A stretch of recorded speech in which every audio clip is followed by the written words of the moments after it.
अब हम लोग बायोलॉजिकल इफेक्ट ऑफ रेडिएशन जानेंगे, ठीक है।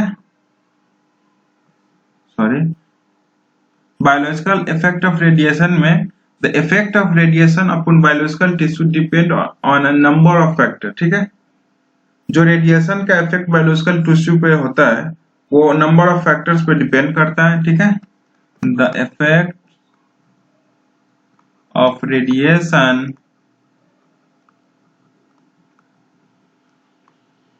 upon biological tissues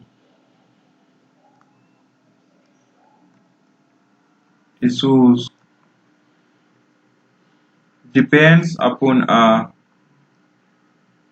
number of factors, ठीक है। कौन कौन से फैक्टर हो सकते हैं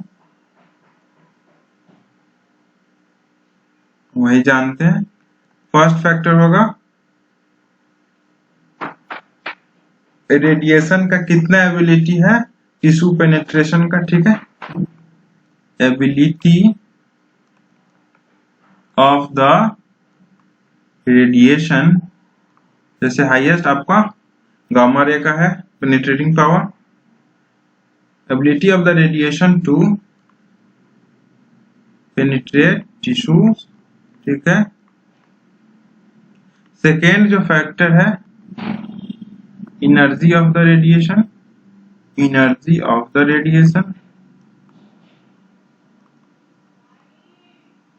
थर्ड फैक्टर है काइंड ऑफ द रेडिएशन, नहीं sorry, kind of particular tissue, जिस टिश्यू पे रेडिएशन पेनिट्रेट कर रहा है, ठीक है। और surface area of tissue expose to the radiation, expose, ठीक है। और फिर लास्ट है डोज रेट ऑफ रेडिएशन, कितना अमाउंट रेडिएशन का पेनिट्रेट करा, ठीक है। रेडिएशन इंटरेक्ट करता है टिश्यू के मॉलिक्यूल्स, टिश्यू में जो मॉलिक्यूल्स प्रेजेंट है उसके साथ, और वहां से एबनॉर्मल केमिकल स्पीसीज जैसे फ्री रेडिकल्स वहां से बना लेता है, ठीक है। The radiation interacts with the molecules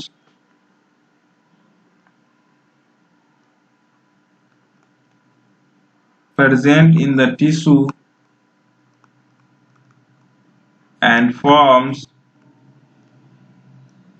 abnormal chemical species like ions और free radicals। जो टॉक्सिक स्पीसीज जनरेट होता है फ्री रेडिकल्स का, ठीक है, या फिर आयंस का, वो डीएनए को अल्टर कर सकता है और क्रॉस लिंकिंग अमीनो एसिड के बीच में बना सकता है, ठीक है। Toxic species generated can alter the DNA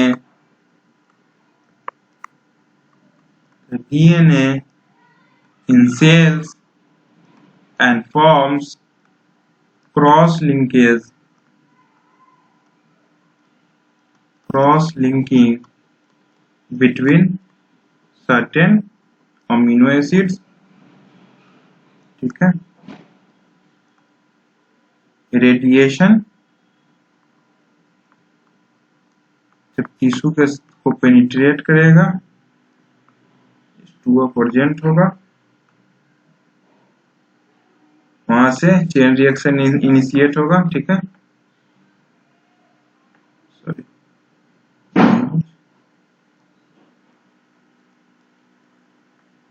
ठीक है, यहाँ से H2 बन जाएगा, यहाँ से H2O, तो यहाँ जनरेशन ऑफ फ्री रेडिकल्स होगा,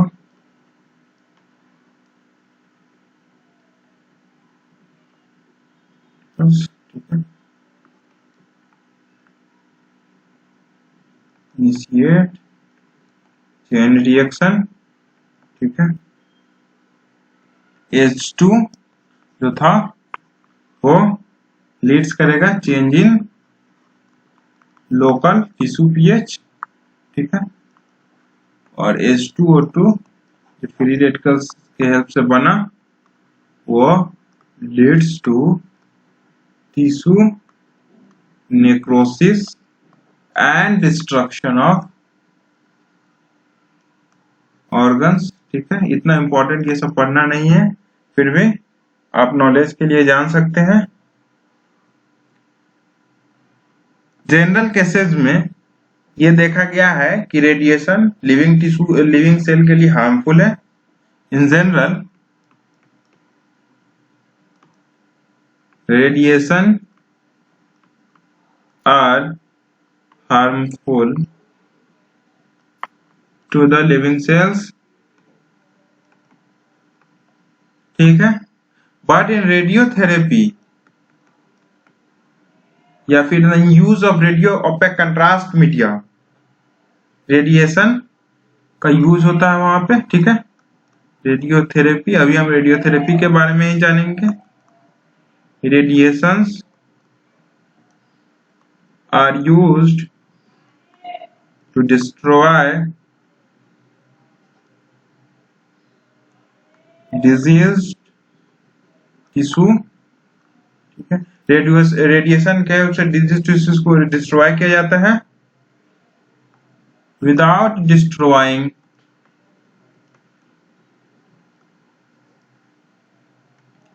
द हेल्दी टिश्यू। यह कैसे मुमकिन है? तो डिजीज टिश्यू का जो डोज रेट ऑफ रेडिएशन रहता है वो एक हेल्दी टिश्यू के डोज ऑफ रेडिएशन से अलग रहता है, ठीक है। अब हम फर्दर कुछ इंपॉर्टेंट पॉइंट्स जानेंगे इसका, बायोलॉजिकल इफेक्ट ऑफ रेडिएशन का। तो गामा रेडिएशन स्टार्टिंग में हमने पढ़ा था, सबसे इंपॉर्टेंट मोस्ट पेनिट्रेटिंग पावर इसके पास रहता है।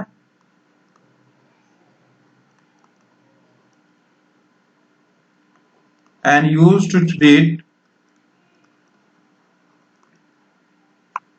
deep seated tumors, ठीक है। ट्यूमर्स के ट्रीटमेंट के लिए डीप सीटेड जो ट्यूमर्स होता है, ठीक है, उसको ट्रीट करने के लिए गामा रेडिएशन का यूज करते हैं।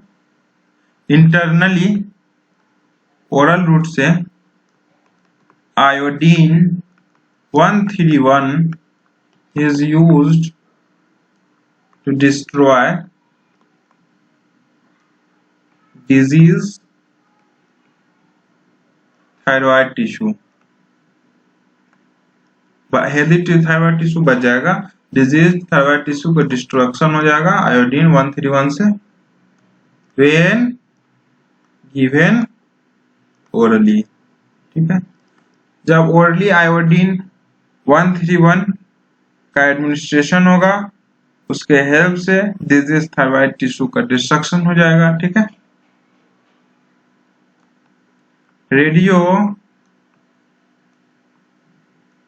radionuclides are also used for diagnostic purpose,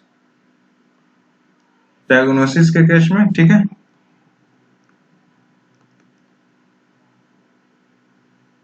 example हम ले देते हैं, ठीक है। आयोडीन 131 अभी हम लोग ने यहां पढ़ा था। आयोडीन 131 से हम study of function of particular organ में बेसिकली मेरा है थायराइड ग्लैंड, ठीक है। आयोडीन 131 के यूज से हम थायराइड ग्लैंड के पार्टिकुलर ऑर्गन जो मेरा थायराइड ग्लैंड है उसके फंक्शन का हम स्टडी कर सकते हैं। by using iodine 131. ठीक है, further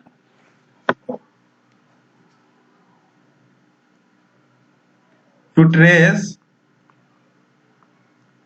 the location of objects and site of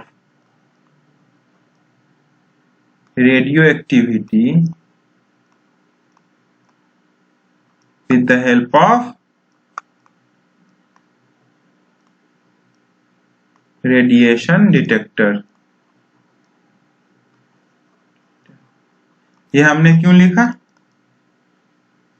जैसे ब्रेन ट्यूमर को ट्रेस करने के लिए हम आयोडीन 131 का यूज करते हैं, ठीक है, उससे हमें लोकेशन पता चल जाता है। यहाँ जो ऑब्जेक्ट मेंशन है ये हमारा बेसिकली तब उस केस में ट्यूमर हो जाएगा, ब्रेन ट्यूमर।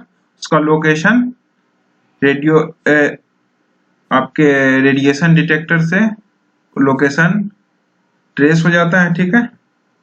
इसका एग्जांपल हम ले लें, I-131 is used to trace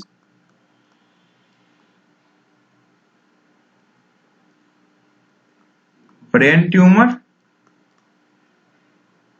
अब हम प्रोसीड्यूर जानेंगे आखिर कैसे होता है ये सब।